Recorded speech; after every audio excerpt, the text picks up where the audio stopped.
Alright, so welcome to another episode of ATVexpeditionsNS. Today we are at the Lake Charlotte ATV Club Rally. This is their winter rally. It was in February 2020. And it's a great day. It leaves the Weber store and continues on out through to the West Ship Harbor Road, goes over the pilot project, and you'll see that here in a little bit. We're just heading out from the Weber store. We're heading out through to the first road crossing. Go across there and hit some great trails along the side of Highway 7. And there's some great scenery, and it's a great day. If you haven't checked this rally out, I would highly recommend checking it out. There was, I believe, just over 500 bikes at this rally. So it's pretty popular, and yeah, it's well worth it. Well worth checking out.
So I had the Commander out today.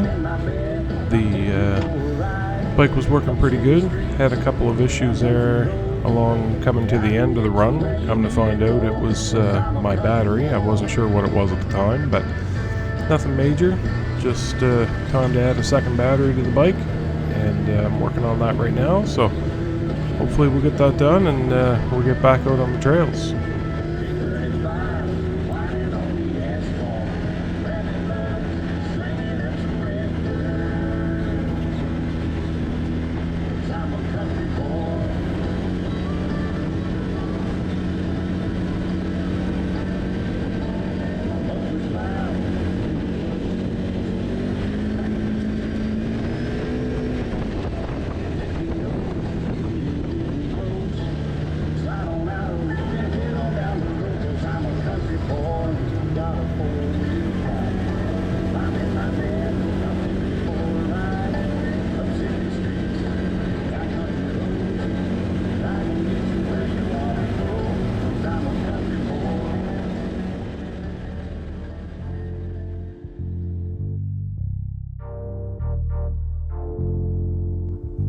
So this is the West Ship Harbor Road section of the pilot project out in Lake Charlotte. The video here has been sped up a little bit because it's a fairly long section and I wanted to show as much as I could. So no, I'm not doing 100 kilometers down the side of the road. The speed limit here is 25, and lots of great scenery as you're going along. Some people may not realize, but part of the pilot project is 4 wheels on or 4 wheels off the pavement. So that's why I'm actually fully on the road. These bikes are not built to run 2 wheels on pavement and 2 wheels on gravel. So part of the pilot project was they made it so that if you can't get all 4 wheels off the road, then it's 4 wheels on the pavement. So that's much better. So that was the West Ship Harbor Road onto Highway 7, and then a quick left back onto the trails. And we're going to go up here a little bit, and we're going to have a little break, and then we're going to continue on.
We had quite a contingency of bikes with us today.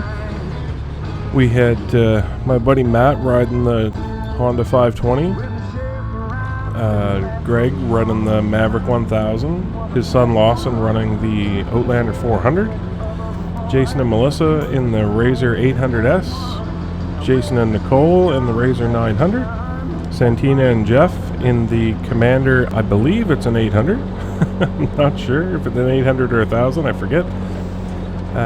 Justin and Laura in the Commander 1000, his father Steve in the Z-Force 1000, and Mike Noss on an Outlander 850. So yeah, we had quite a few bikes with us today, and it was a great day. There was a lot of bikes out on the trail having a lot of fun.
and sit down.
Now do it in 4-wheel drive.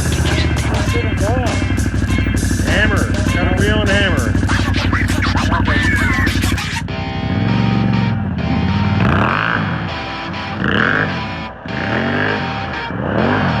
Shut up and sit down.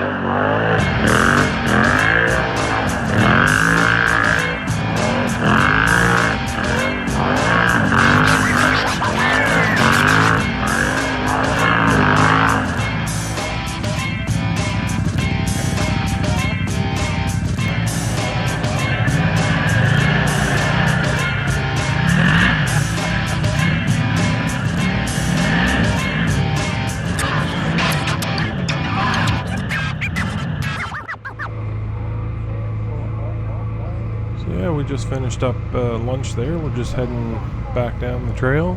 Lawson there on the left, Greg. The boys decided to have some fun, as you can see, doing some donuts on the little pond down there by lunch. It's a great little spot. I went down to have some fun myself, but had a little too many studs in the back and not enough studs in the front, and that is actually one of the first places the battery started acting up. When I would push down on the throttle any amount, try to hammer it to get it to come around, it would just die, and I couldn't figure out why. Well, it turns out that my stereo has a little bit too much punch, and it's killing the battery. And when the voltage gets too low for the fuel pumps in the commanders are known to just give right out, and that's exactly what was happening. I'd punch the throttle and it would just die right off, and that's what was happening. It wasn't getting enough voltage to the fuel pump. As soon as I let my foot off the throttle, it would come back and would idle again, but punch it again and it would do the same thing. So it happened further on here in the video, and every time I got on the hill, it would die at a certain point, and I couldn't figure out why. I thought, the fuel filter was clogged, or there was an angle sensor. I couldn't figure out what it was, and anyway, it turns out that's what it was. It was the battery. The battery wasn't giving enough juice to the fuel pump, and was killing the bike. So anyway, second battery will take care of that, and we'll get back out there.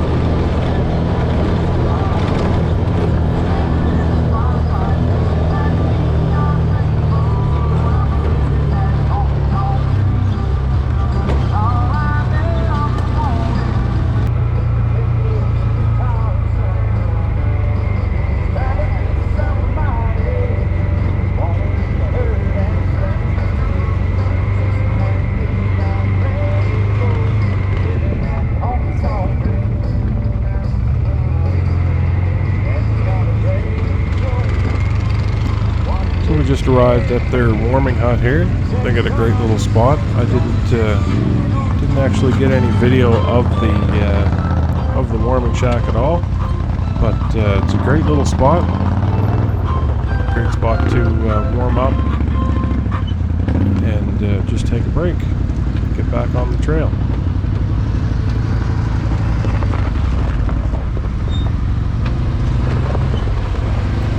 Don't worry about me as much as him. We'll just take a quick break here and get people to warm up. Oh, really?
This was a really great section of trail, but we're coming up to the second point that the bike decided to die on me, and at this point I couldn't figure out what it was, so I stopped. I fueled up. It actually did allow the battery to charge up enough that I got going again, and here comes Mike.